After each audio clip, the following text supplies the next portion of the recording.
Hi everyone and welcome back. Guys, today I'm gonna teach you many things which you will like. Are you people ready? Let me guess. I think you all will be ready. आप सोच रहे होंगे आज हम कर क्या रहे हैं? Guys, आज जो हम कर रहे हैं वो आपको एक झलक हमने दे दिया. यही हम करने वाले हैं जो कुछ वर्ड्स का यूज अभी हमने किया. हमने कहा I wanna. मैंने wanna का यूज किया. Let me का यूज किया. राइट तो आज हम इन्हीं को पढ़ने वाले हैं और आज का चैप्टर वीडियो लेसन काफी इंपॉर्टेंट काफी मजेदार होने वाला है, तो बने रहिएगा वीडियो के अंत तक. गाइज आज यही होने वाला है. हम आपको बहुत ही इंटरेस्टिंग वे में सिखाने वाले हैं उन पॉपुलर वर्ड्स को जो आजकल हर जगह छाए हुए. जैसे मैंने अभी तुरंत यूज किया टुडे आई वाना टीच यू, तो यहां वाना का यूज हुआ. Let me guess, let me का यूज हुआ. ऐसे वर्ड्स को कहा जाता है गाइस स्लैंग वर्ड्स या फिर कॉन्ट्रैक्शंस. बहुत ज्यादा ये यूज में है यूथ में, खास तौर पे जो युवा वर्ग हैं उनमें ये छाए हुए हैं. वैसे सारे लोग इसे पसंद करते हैं. तो आज का आपका चैप्टर यही होने वाला है. तो गाइस मैं हूं विशाल कुमार जायसवाल और स्वागत है आपका आपके अपने चैनल में. आज हम आपको बताने वाले हैं इंग्लिश लैंग्वेज के टॉप 10 स्लैंग वर्ड्स जो कि आप अक्सर देखते हैं. हो सकता है आपको उनके में थोड़ा सा कंफ्यूजन हो, तो आज हम आपको यही कंफ्यूजन दूर करेंगे और बताएंगे कि आप कैसे बेहतरीन यूज कर सकते हैं इनका, लेकिन कुछ सावधानियों के साथ में. कॉन्ट्रैक्शंस इनको इसलिए कहा गया है क्योंकि ये छोटे कर देते हैं, कॉन्ट्रैक्ट हो जाते हैं, संकुचित हो जाते हैं ये वर्ड्स. ठीक है, तो गाइज आज हम आपको बहुत इंटरेस्टिंग वे में सिखाएंगे. अगर आप पहली बार हमारे चैनल में आए हैं तो चैनल को सब्सक्राइब कर लीजिए, क्योंकि हम ऐसे ही इंफॉर्मेटिव इंटरेस्टिंग वीडियोस बनाते रहते हैं आप सभी के लिए, ताकि आपका जो भी अगर कहीं कोई इश्यूज है इंग्लिश में तो वो आपके हम दूर कर सकें. तो गाइज मैं आगे बढ़ूं इससे पहले आपको बता दूं कि ये जो स्लैंग वर्ड्स हैं या जो कॉन्ट्रैक्शंस हैं इनके बारे में तो हम आपको पूरा बताएंगे, लेकिन सबसे इंपॉर्टेंट चीज हम आपको बता दें कि ये जो स्लैंग वर्ड्स होते हैं आप इनका यूज जो है वो मोस्टली करते हैं कॉन्वर्सेशन में. आप बातचीत में इनका यूज कर सकते हैं, लेकिन फॉर्मल इंग्लिश या रिटन इंग्लिश में आप इनका यूज नहीं कर सकते. No use. ठीक है, इस बात का आपको ध्यान रखना है. और अब हम आपको बताएंगे टॉप 10. तो टॉप 10 वो कौन कौन से हैं, चलिए हम आपको बताते हैं. तो गाइस सबसे पहला जो कॉन्ट्रैक्शन है, हम इनको स्लैंग वर्ड तो बोलते ही हैं लेकिन हम ज्यादातर इसको यूज करेंगे कॉन्ट्रैक्शन. ठीक है, तो सबसे पहला जो हम कॉन्ट्रैक्शन आपको सिखाने वाले हैं काफी इंटरेस्टिंग है. वीडियो के अंत तक बने रहना है आपको. इसका प्रोनाउंसिएशन पे ध्यान दीजिए. गिमी. ठीक है, गिमी बना है गिव और मी को मिला करके. ठीक है, इसका पूरा रूप आप कह सकते हैं गिव मी है, जैसे कि हमने कुछ एग्जांपल लिया कि गिव मी अ पेन या गिव मी दैट, मुझे वो दो. गिव मी दैट कॉपी, मुझे वो कॉपी दो. ठीक है, तो मतलब ये होगा कि आप फास्ट इंग्लिश में आप ऐसा कर सकते हैं कि जहां जहां भी गिव मी आए आप वहां पर आप बोल सकते हैं गिव मी. ठीक है, चलिए हम आपको इसको बताते हैं करके. गिव मी अ पेन, तो आपका यहां हो जाएगा गिव मी पेन या अ पेन. ठीक है, गिव मी दैट, तो गिव मी के लिए क्या हो जाएगा गिव मी दैट. लेकिन मैं आपको फिर से बता दूं गाइस कि आपको ये जो स्लैंग वर्ड्स हैं या कॉन्ट्रैक्शंस हैं, मैं फिर से रिपीट कर रहा हूं, आपको रिटन वे में किसी ऑफिस में अपने बॉस के साथ में आपको इनका यूज नहीं करना है. ठीक है, नेक्स्ट में देखिए गिव मी दैट कॉपी, मुझे वो कॉपी दो. तो instead of saying give me that copy you can say give me that copy. Give me that copy बोलने की बजाय आप कह सकते हैं गिव मी दैट कॉपी. सुनने में ये काफी मजेदार लगता है, काफी इंटरेस्टिंग लगता है और इसलिए ये काफी चलन में भी है आजकल स्पेशली. ठीक है, चलिए एक और एग्जांपल हम लेते हैं. गाइस अब इस एग्जांपल को अगर आप देखें तो यहां पे है गिव मी दोज गिफ्ट्स, मुझे वो उपहार दीजिए, गिफ्ट्स दीजिए which you have bought for me, जो आप मेरे लिए लाए हैं. तो instead of saying give me, आप इसके कहने की बजाय आप ये कह सकते हैं गिव मी. काफी ज्यादा पॉपुलर है, स्पेशली अमेरिकन इंग्लिश की अगर हम बात करें तो वहां तो खैर सब जगह चल रहा है. ठीक है, तो गिव मी दोज, आपने गिव मी की जगह लिखा गिव मी दोज गिफ्ट्स, लिखा मींस बोला, हाँ, विच. और अगर आप चाहें तो यू हैव भी कॉन्ट्रैक्ट हो सकता है, तो आप यू हैव लिखने के बजाय आप यू हैव इस तरह से भी लिख सकते हैं, ठीक है, बॉट फॉर मी, ठीक है। तो मतलब हमारा सेंटेंस बन गया give me those gifts which you have bought for me, ठीक है। तो ये था पहला कॉन्ट्रैक्शन आप सभी के लिए, और हम आज लेकर आए हैं जैसे मैंने बताया टॉप 10। अगर आपको और इंटरेस्ट लगे तो आप कमेंट सेक्शन में हमें जरूर बताएंगे कि आप अगर सीखना चाहते हैं तो बताइएगा, हम आपके लिए और सेकंड पार्ट इस वीडियो का बना के लेकर आएंगे। वीडियो कैसा लग रहा है आपको ये जरूर बताना है, और इतना दूर तक अगर पसंद आया तो एक लाइक दे सकते हैं, डिसलाइक का आपके पास ऑप्शन जो है वो आखिरी तक बना ही हुआ है, ठीक है। तो चलिए ले चलते हैं आपको सेकंड कॉन्ट्रैक्शन वर्ड की तरफ। सो गाइस सेकंड जो कॉन्ट्रैक्शन है आपके लिए वो है लेमी। बहुत ज्यादा यूज होता है और बहुत ही इंटरेस्टिंग है, सुनने में बहुत अच्छा लगता है। प्रोनाउंसिएशन पे ध्यान दीजिए, इसको हम बोलते हैं लेमी, ठीक है। इसका पूरा जो फॉर्म है या पूरा रूप जो है वो है लेट मी, ठीक है। लेट मी को शॉर्ट में या कॉन्ट्रैक्ट करके हम बोलते हैं लेमी। अब इसका यूज कैसे होता है, कहने की बात नहीं है, जहां भी आपका सेंटेंस में यूज होगा लेट मी, उसको आप चेंज करके आप बना देंगे लेमी, ठीक है। तो जैसे यहां हो रहा है लेट मी गो, मुझे जाने दो, तो यहां पे आपका क्या हो जाएगा, ये लेट मी चेंज होकर के हो जाएगा लेमी गो, मुझे जाने दो, लेमी गो। लेट मी ईट, मुझे खाने दीजिए, क्या हो जाएगा, लेमी ईट, ठीक है। लेट मी हेल्प यू, मुझे आपकी मदद करने दीजिए। देखिए अभी यहां पे सुनने में लग रहा है लेट मी, लेकिन जब हम फास्ट लैंग्वेज में होते हैं गाइस तो ये हो जाता है कि हम वैसे भी कुछ वर्ड्स को थोड़ा सा स्पीडली बोल जाते हैं, तो वही चीज हमें यहां भी कर सकते हैं हम easily. Let me help you, let me हो गया कन्वर्ट किस में, लेमी में, लेट मी हेल्प यू, ठीक है। Let me make my own decisions, मुझे मेरे डिसीजंस को खुद लेने दीजिए, ठीक है। लेट मी का यूज हुआ तो आप यहां क्या कर देंगे, यहां भी आप वही करेंगे, यूज करेंगे आप लेमी का, लेमी का, ठीक है। लेमी आपने इसको चेंज कर दिया, lemme make my own decisions, मुझे खुद के डिसीजंस, अपने डिसीजंस खुद लेने दीजिए, लेमी, ठीक है। Let me open the door for you, let me open the door for you. अब आपने फिर से वही किया, लेट मी के बदले में आपने क्या यूज कर लिया, lemme, lemme open the door for you. Guys अभी तो सिर्फ दूसरे स्लैंग वर्ड या कॉन्ट्रैक्शन वर्ड को अभी तक आपने सीखा है और आपको काफी मजा आ रहा होगा, आई होप। अगर मजा आ रहा है तो लाइक जरूर कीजिए, कमेंट सेक्शन में आप हमें बताते चलिए, ठीक है। अब चलिए हम आपको तीसरे काफी मजेदार कॉन्ट्रैक्शन वर्ड की तरफ ले चलते हैं। तो गाइज नेक्स्ट जो कॉन्ट्रैक्शन वर्ड है वो है गोना। काफी इंटरेस्टिंग, बहुत ज्यादा आपने सुना होगा इसे, गोना। गोना जो है उसका फुल फॉर्म जो है वो है गोइंग टू, यानी कि गोइंग टू को अगर हम कॉन्ट्रैक्ट कर दें तो हमारा वर्ड बन जाता है गोना, ठीक है।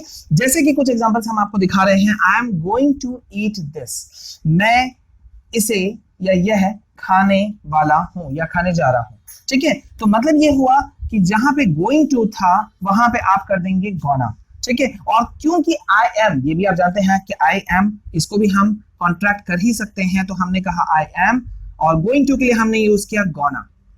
I am gonna eat this, मैं इसे खाने वाला हूं, आई am gonna eat this. Pronunciation पे ध्यान दीजिए, है ना, काफी मजेदार है। इसको जब हम सुनते हैं, बहुत जगह यूज करते हैं या आपने किसी को यूज करते हुए देखा होगा, सुनने में इंटरेस्टिंग लगता है। ये अलग बात है कि हम इसे यूज नहीं कर सकते, मतलब ऑफिशियली हम इसे यूज नहीं कर सकते, ये अलग बात है, लेकिन otherwise it's so nice, right. तो I am gonna eat this, I am going to tell you about him, मैं तुम्हें उसके बारे में बताने वाला हूं या बताने जा रहा हूं। अगेन यहाँ पे गोइंग टू है तो हम क्या कर देंगे, यहाँ पे हमने आई एम के लिए भी कॉन्ट्रैक्शन यूज किया और इस गोइंग टू के लिए हो गया gonna. I am gonna tell you, और ये पूरा का पूरा वैसा, ठीक है। मतलब अब क्या हो गया, I am gonna tell you about him, मैं तुम्हें उसके बारे में बताने वाला हूं, ठीक है। I am going to learn English, ठीक है। आपने कई बार इसे बोलते हुए सुना होगा, आई एम गोना लर्न इंग्लिश। जो लैंग्वेज है वो बदल गया, इसको अगर हम दूसरे शब्दों में कहें तो ये कुछ कुछ वैसा हुआ कि जो आत्मा है वही है, सिर्फ ऊपर का रूप जो है वो निखर गया, नया आ गया। Guys our next example is nothing is going to change my decisions. कोई भी चीज मेरे फैसले को बदल नहीं सकता। Nothing is going to change my decision. अब यहां गोइंग टू का यूज हुआ है तो आपको सिर्फ इतना करना है कि यहां पे गोइंग टू की जगह हो गया gonna. Nothing is gonna change my decisions. कुछ भी चीज मेरा फैसला नहीं बदल सकता। गोइंग टू के बदले में हमने यूज किया गोना। अब यहां अगर हम देखें, I am going to tell you the truth, मैं तुम्हें सच बताने वाला हूं, तो क्या हो जाएगा? आई को भी हमने कॉन्ट्रैक्ट किया, सिकोड़ दिया, और गोइंग टू के बदले में हमने यूज किया gonna. I am gonna tell you, ये एज इट इज उतर जाएगा, द ट्रुथ। मतलब आप काफी अच्छा यूज कर सकते हैं इसका, अगर आप चाहेंगे तो, और किसी को इंप्रेस कर सकते हैं या फिर आपके खुद की भाषा में निखार ला सकते हैं। गाइस नेक्स्ट जो हमारा स्लैंग वर्ड है वो है वाना।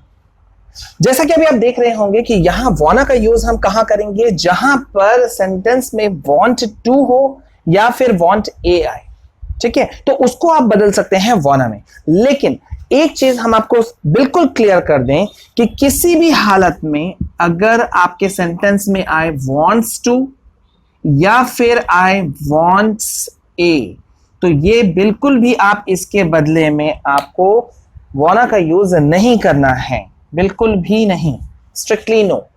मतलब जैसे कि एक एग्जांपल देते हैं, मैं कहता हूं Ram wants to meet me. मान लीजिए सेंटेंस ये है, Ram wants to meet me, ठीक है। तो आप गौर कीजिए यहां वॉन्ट्स है, बहुत लोग यहां पर इसको लगा देते हैं वाना को, लेकिन यहां पे आप वाना का यूज नहीं कर सकते, बिल्कुल भी नहीं। जहां भी कहीं पर भी अगर आपका आता है wants, ठीक है, एस लग जाता है want में, तो वहां पे आप वाना का यूज नहीं कर सकते, ठीक है। तो इसको बस आपको ध्यान में रखना है, ये एक रिस्ट्रिक्शन है वाना में, ठीक है। बाद बाकी तो कोई इशू नहीं है, तो हम इसको मिटा देते हैं। आई होप आप इसे समझ गए। तो अब आप यहां देखिए, जैसा हमने कहा want to या want a के बदले में वाना यूज करना है, तो हमने ऑलरेडी यूज यहां पे कर दिया है आपके लिए। I wanna do something for you। want to के बदले में हमने लिखा wanna। I wanna do something for you, मैं तुम्हारे लिए कुछ करना चाहता हूं। wanna, इसका प्रोनाउंसिएशन पे ध्यान दीजिए, wanna। आप मेरे साथ में प्रैक्टिस कर सकते हैं, ठीक है, साथ ही साथ में, ताकि आपको बोलने का भी प्रैक्टिस हो जाए। They wanna go there means अगर ये wanna नहीं होता तो क्या होता? want to। They want to go there, वे वहां जाना चाहते हैं। हमने want to के बदले में क्या यूज किया? wanna।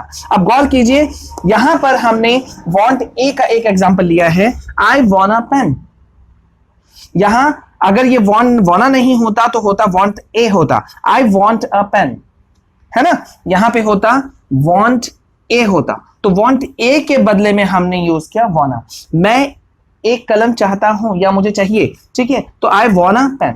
want a के बदले में लग गया wanna। तो ये था wanna का बहुत ही बेहतरीन यूज। चलिए देखते हैं नेक्स्ट स्लैंग वर्ड। गाइस अब जो आप देख रहे हैं ये काफी मजेदार है, काफी इंटरेस्टिंग है, वॉचर। स्पेलिंग पे वजह से हमें ये दो लिखना पड़ा। बहुत सारे लोग जब बोलते हैं तो उनके प्रोनाउंसिएशन में एच आता है। वैसे मैं आपको बता दूं कि आप इसका बहुत अच्छा यूज कर सकते हैं व्हाट्सएप में, या फिर आप एसएमएस में भी इसका यूज अच्छा कर सकते हैं, क्योंकि वो तो जो आपका है वो फॉर्मल इंग्लिश है नहीं, तो आप वहां पर अच्छा यूज कर सकते हैं ऐसे स्लैंग वर्ड्स या कॉन्ट्रैक्शंस का, ठीक है। तो यहां सिर्फ एक एच बड़ा है और इसमें एक एच नहीं है। वैसे दोनों का यूज बहुत सारे लोग करते हैं। वॉचा आपने सुना होगा, वॉचा का यूज किया जाता है what are you in 3 words के बदले में, ठीक है। तो व्हाट आर यू, और लेकिन मैं फिर से बता दूं, अगर आप में से कोई कंफ्यूज हो रहा हो तो मैं फिर से बता दूं, आप ऑफिशियली इन वर्ड्स, इन कॉन्ट्रैक्शन वर्ड्स को आप यूज नहीं कर सकते, सिर्फ बोलचाल के भाषा में ही यूज कर सकते हैं, ठीक है। सो व्हाट आर यू के बदले में आपको लगाना है वॉचा, ठीक है। अब स्पेलिंग आप इसको लेते हैं वो आपका चॉइस, इसको लेते हैं वो आपका चॉइस, ठीक है। तो what are you talking about, ये फर्स्ट एग्जांपल है हमारा, तुम किस बारे में बात कर रहे हो, what are you talking about. तो इसमें हमारा जो वर्ड आ रहा है वो है व्हाट आर यू, तो हमने कहा वॉचा। वॉचा टॉकिंग अबाउट, देखिए काफी सुनने में अच्छा लग रहा है, व्हाट आर टॉकिंग अबाउट। ठीक है, व्हाट आर यू के बदले में आपने कहा, मीनिंग वही रह रहा है, सिर्फ बोलने का तरीका जो है वो आपका चेंज हुआ। ठीक है, नेक्स्ट है व्हाट आर यू डूइंग, तुम क्या कर रहे हो। अगेन हमने वही किया, व्हाट आर यू के बदले में हमने यूज किया व्हाट आर डूइंग, है ना मजेदार। व्हाट आर यू थिंकिंग, तुम क्या सोच रहे हो, तो हमने क्या कहा, व्हाट आर थिंकिंग। चाहे तो आप एक बार व्हाट आर एच लगा लीजिए, व्हाट आर थिंकिंग। ठीक है, वैसे बहुत सारे लोग इसे कहते हैं व्हाट आर थिंक, ये भी कहते हैं, आईएनजी का भी यूज नहीं करते हैं। ठीक है, तो देखिए अभी आपने काफी अच्छा यूज देखा कि व्हाट आर यू के बदले में आप कह सकते हैं व्हाट आर। अभी तक आपने सीखा है गाइस, इतना दूर तक में आपने सीखा गिमी, लेमी, वाना, व्हाट आर। ठीक है, सुनने में अच्छे लग रहे हैं। ठीक है, तो चलिए हम आपको ले चलते हैं नेक्स्ट कॉन्ट्रैक्शन वर्ड की तरफ। तो गाइस नेक्स्ट जो हमारा कॉन्ट्रैक्शन है वो है गॉटा। गॉटा का यूज आपको करना है हैव गॉट टू के बदले में या फिर हैव गॉट ए। ठीक है, हैव गॉट टू या हैव गॉट ए के बदले में आपको लगाना है गॉटा। अब हमने एक एग्जांपल आपके लिए लिया है, I have got to go. I have got to go का मतलब हुआ मुझे जाना है। ठीक है, तो अब आप देख रहे हैं यहां हैव गॉट टू का यूज हुआ, तो इसको किस तरह से लोग बोलते हैं मैं उसे आपको लिख के बता रहा हूं। इसे किस तरह से लोग बोलते हैं, इसको कुछ इस तरह से कहा जाता है, या तो इसे कहा जाता है आई हैव गॉट अ गो। ठीक है, यहां आई हैव को भी हमने सिकोड़ दिया और गॉटा का यूज तो कर ही दिया, लेकिन मोस्टली जो इसका यूज होता है या यूज आप कर सकते हैं वो इजली, वो आप कह सकते हैं आई गॉट अ गो। ठीक है, मतलब पूरी तरह से आपने हैव गॉट टू को आपने अपने अंडर में ले लिया और उसके बदले में आपने कर दिया गॉटा। ठीक है, आई गॉट अ गो, मुझे जाना है। Next example is I have got to do something. I have got to do something, यहां यूज हुआ हैव गॉट टू। ठीक है, I have got to do something का मतलब हुआ मुझे कुछ करना है। ठीक है, तो आप इसे कह सकते हैं I got a, have got to के बदले में आपने यूज किया gotta, I got a do something. देखिए इस तरह के वर्ड्स भले ही फिजिकली रिटन वे में हमारे काम ना आ रहे हों, लेकिन सुनने में ये काफी बेहतरीन लग रहे हैं। Now our next example is I have got a pen. मेरे पास एक पेन है, I have got a pen. ठीक है, आपने गौर किया यहां पर यूज हो रहा है गॉट टू का, तो आप ये भी कर सकते थे कि आई हैव को आपने कॉन्ट्रैक्ट किया और सिकोड़ करके आपने उसको कर दिया आई हैव, कुछ इस तरह से लिखा, और हैव गॉट टू के लिए जो छूट रहा है वो गॉटा तो हमने यूज किया ही किया। लेकिन जैसा मैंने पिछले एग्जांपल में कहा था, आप मोस्टली यूज कर सकते हैं आई गॉट अ पेन। ठीक है, तो ये था यूज गॉटा का। Okay, our next slang word और कॉन्ट्रैक्शन वर्ड इज काइंडा। बहुत ज्यादा आपने शायद सुना हो, काइंडा बना है काइंड ऑफ को मिला करके। ठीक है, काइंड ऑफ यानी कि आप कह सकते हैं लगभग, लगभग, या आप इसको इस तरह से भी समझ सकते हैं कि हम जो कहते हैं मोर और लेस कहते हैं ना, लगभग, कम या ज्यादा, यानी कि हम लोग बोलते हैं ना कम या ज्यादा, एक वर्ड में अगर हम बोलते हैं तो बोलते हैं लगभग। लगभग को हम कह सकते हैं काइंड ऑफ, और काइंड ऑफ को हम कॉन्ट्रैक्शन करके बना सकते हैं काइंडा। कुछ एग्जांपल्स देखिए आप समझ जाइएगा। They are kinda rich, they are kinda, यहां अगर काइंडा को हम हटा देते तो आ जाता काइंड ऑफ, है ना। तो मतलब काइंड ऑफ को हमने ऑलरेडी कॉन्ट्रैक्ट करके, कॉन्ट्रैक्शन करके हमने बना दिया है काइंडा, और इसका हिंदी निकल रहा है वे लगभग अमीर है ना। दे आर काइंडा रिच, वे लगभग अमीर हैं। आई काइंडा गॉट दैट, मैंने उसे लगभग पा लिया है, मैंने उसे लगभग पा लिया है। I kinda got that. I think you kinda like me, I think you kinda like me, मुझे लगता है कि तुम मुझे पसंद करते हो, लगभग पसंद करते हो। ठीक है, राइट, मतलब काइंड ऑफ के लिए हम लोग बार बार क्या यूज कर रहे हैं, काइंडा, सुनने में अच्छा लग रहा है। शी इज काइंडा क्यूट, वो लगभग बहुत प्यारी है ना। देखिए कितना सुंदर यूज हुआ है काइंडा का। ही साउंडेड काइंडा वैकी, वैकी मतलब होता है आप कह सकते हैं फनी या निराला। ठीक है, वो सुनने में लगता है, प्रतीत होता है। ठीक है, ही साउंडेड, उसको सुनने से ऐसा लगता है काइंड ऑफ वैकी, कि वो जो है वो लगभग मतलब फनी की तरह है, मजाकिया टाइप का है ना। कितना सुंदर यूज हुआ यहां काइंड का। तो मतलब काइंड ऑफ का कॉन्ट्रैक्शन वर्ड या स्लैंग वर्ड हो गया kinda. Our next slang word is hafta. सुनने में काफी मजेदार है हैफ्टा, और आपको अपने स्क्रीन पे दिख रहा है हैफ्टा बना है हैव टू से। हैव टू को मिला करके बोला जाता है हैफ्टा। कुछ एग्जांपल्स हम देखते हैं। I have to go now, मुझे अब जाना चाहिए या जाना है, मुझे अब जाना है। ठीक है, तो मतलब यहां क्या बनेगा, यहां बनेगा I have to go now. यहां पर हैव टू के बदले में हो गया हैफ्टा। ठीक है, what do you have to say, तुम क्या कहना चाहते हो। What do you have to say, तुम क्या कहना चाहते हो। तो यहां पर हैव टू के लिए आप क्या लगा देंगे, हैफ्टा। आपका सेंटेंस बन जाएगा व्हाट डू यू हैफ्टा। देखिए यहां पर आपने हैफ्टा का यूज किया टू से। ठीक है, मतलब आपने हैव टू के लिए लगा दिया हैफ्टा। यहां हमने डायरेक्ट आपको बना के दिखा दिया है, आप यहां देख सकते हैं I have to call my mom. जहां पर आपका अगर नॉर्मल वे में अगर आप बोलते या कहते तो क्या होता, हैव टू कहते। तो आपका सेंटेंस क्या बन गया, I have to call my mom, मुझे अपनी मम्मी को कॉल करना है। हैव टू बन गया हैफ्टा। ठीक है, you have to see that movie, तुम्हें वह मूवी पिक्चर देखना चाहिए या देखना है। तो हैव टू के बदले में हमने यहां यूज कर लिया हैफ्टा। काफी इंटरेस्टिंग वे में आप इन स्लैंग वर्ड्स को यूज कर सकते हैं अगर आप चाहें तो। सिर्फ कुछ प्रिकॉशंस आपको रखने हैं, अपने से सीनियर्स या बॉस के साथ में आप नहीं यूज कर सकते, फॉर्मल इंग्लिश में यूज नहीं कर सकते। अब अगर आपके दिमाग में जा रहा है कि सर यहां पे हमने हैव टू का यूज कर लिया हैफ्टा, ठीक है, लेकिन हैज टू अगर हो सेंटेंस में तो हम क्या लगाएंगे, वही स्लैंग वर्ड हम आपको नेक्स्ट स्लैंग वर्ड हमारा जो है वो यही है। हैज टू अगर कहीं सेंटेंस में हो तो वो बन जाता है हैस्टा। तो गाइस जैसा मैंने अभी कहा कि हैव टू के लिए था हैवटा हैफ्टा, तो उसी तरह से हैज टू के लिए है हैस्टा। ठीक है, तो मतलब जहां जहां हैज टू होगा वहां आप स्लैंग वर्ड या कॉन्ट्रैक्शन हैस्टा का यूज कर सकते हैं, लेकिन सिर्फ बोलचाल की भाषा में। Right, he has to go now, मतलब यहां पे हैज टू होता उसे अब जाना है, he has to go now. She has to visit the doctor. उसे डॉक्टर के पास जाना है। She has to practice guitar for 2 hours every day. उसे प्रैक्टिस करना पड़ता है गिटार को हर दिन 2 घंटे के लिए।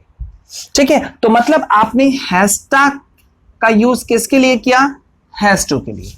ठीक है, और आज का अब हमारा आखिरी स्लैंग वर्ड काफी इंटरेस्टिंग, सुनना होगा आपने, डोनो। चलिए देखते हैं गाइज, ऐसे ही इंग्लिश ग्रामर से जुड़े हुए काफी इंटरेस्टिंग इंफॉर्मेटिव वीडियोस लेकर के हम आपके लिए आते रहते हैं। तो आप चाहें तो आप हमें सब्सक्राइब कर सकते हैं, और इसके लिए आपको सब्सक्राइब बटन को प्रेस करना है, साथ ही साथ ऑल नोटिफिकेशन को ऑन करना है बेल आइकॉन को प्रेस करने के बाद में। ठीक है गाइज, तो चलिए आज का हम लास्ट स्लैंग वर्ड या कॉन्ट्रैक्शन वर्ड ले लेते हैं। हमारा लास्ट वर्ड है डोनो। आपने बहुत बार सुना होगा, डोनो बना है डोंट नो से। प्रोनाउंसिएशन पे ध्यान दीजिए, डोनो। सिंपल वे में अगर हम कहें तो देखिए यहां पे हमने कुछ 3 सेंटेंसेस लिए हैं। आई डोंट नो, इसको बोला जाता है आई डोंट नो सिंपली। मतलब डोंट नो के बदले में क्या लगा, डोनो। आई डोंट नो, मैं नहीं जानता। I don't know who he is. मैं नहीं जानता वो कौन है। तो यहां आपने क्या किया, don't know के लिए आपने लगा दिया simply I don't know who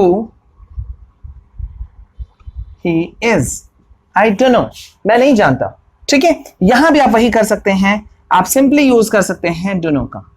I don't know what it was, मैं नहीं जानता ये क्या था। ठीक है, तो मतलब डोंट नो के लिए आप बहुत बेहतरीन यूज वर्ड कर सकते हैं डोनो का। ठीक है, तो गाइस आज हमने आपके लिए दिया स्लैंग वर्ड्स या कॉन्ट्रैक्शंस जो कि आजकल बहुत ही प्रचलन में है, काफी यूज हो रहा है इनका। एक बार फिर से हम आपको बता देते हैं कि इन स्लैंग वर्ड्स या कॉन्ट्रैक्शन वर्ड्स का यूज आप कहां कर सकते हैं। तो गाइज आइए आज का जो हमारा जो ये चैप्टर था या कह लीजिए वीडियो लेसन था, आज के चैप्टर को हम सम अप कर लेते हैं और एक बार फिर से हम कुछ बेसिक पॉइंट्स आपको बता देते हैं कि कहां कहां आपको इनका यूज करना है स्लैंग वर्ड्स का या नहीं करना है। चलिए बता देते हैं। तो इन सभी जो हमने 10 आपको कॉन्ट्रैक्शन वर्ड्स दिए, गिमी, लेमी, गोटा, हास्टा, हाफ्टा, लेमी वगैरह वगैरह, जितने भी हमने आपको दिए, इन सभी का यूज आप कहां कर सकते हैं या कहां नहीं कर सकते हैं बता देते हैं। सबसे पहले हम आपको बता दें कि फॉर्मल इंग्लिश में, ऑफिशियल लैंग्वेज में आप इसका यूज बिल्कुल भी नहीं कर सकते। ठीक है। नेक्स्ट, लिखने में, कोई ऑफिशियली अगर आप कुछ लिख रहे हैं तो राइटिंग में भी इनका यूज बिल्कुल भी नहीं होता है। ठीक है। एसएमएस या व्हाट्सएप के केस में आप इनका यूज बेहतरीन कर सकते हैं, तो आपको इनको करना चाहिए वहां पर। कैजुअल कम्युनिकेशन, आम बोलचाल की भाषा, जैसे मैं भी आपसे बात कर रहा हूं तो मैं आपसे कह सकता हूं आई वाना टीच यू, मैं आपको पढ़ाना चाहता हूं, तो आई वाना, मैंने वाना का यूज किया। लेट मी गेस, मुझे अंदाजा लगाने दो, लेमी का मैंने यूज किया। ये हम बोलचाल की भाषा में है, यूज आप कर सकते हैं। ठीक है। एंड अमेरिकन इंग्लिश में इसका जोरदार यूज होता है, तो वहां भी यूज हो सकता है। तो मतलब आपके लिए 2 पाबंदियां हैं, एक यहां और दूसरी यहां। ठीक है। तो गाइज उम्मीद करते हैं कि आपको आज का ये वीडियो लेसन काफी पसंद आया होगा। अगर वीडियो लेसन पसंद आया तो कमेंट सेक्शन में हमें जरूर लिख करके बताइए कि आपको इसका पार्ट 2 चाहिए या नहीं चाहिए, ये जरूर हमें बताइए। वीडियो पसंद आया है तो एक लाइक आप कर सकते हैं, पसंद नहीं आया तो आराम से डिसलाइक कर सकते हैं। और अगर आपको ऐसे ही वीडियोस चाहिए तो आप हमारे चैनल को सब्सक्राइब कर सकते हैं, अगर आप हमारे चैनल में पहली बार आए हैं तो, क्योंकि हम ऐसे ही इंफॉर्मेटिव बेसिक लैंग्वेज जो है उससे जुड़े हुए, इंग्लिश से जुड़े हुए वीडियोस हम आपके लिए लाते रहते हैं, और वो भी बहुत ही इजीएस्ट वे में। तो गाइज मिलते हैं बहुत जल्द एक नए वीडियो में। This is your mentor Vishal Kumar Jaiswal signing off. Keep smiling, stay safe, stay healthy. Thank you. जय हिंद, जय भारत।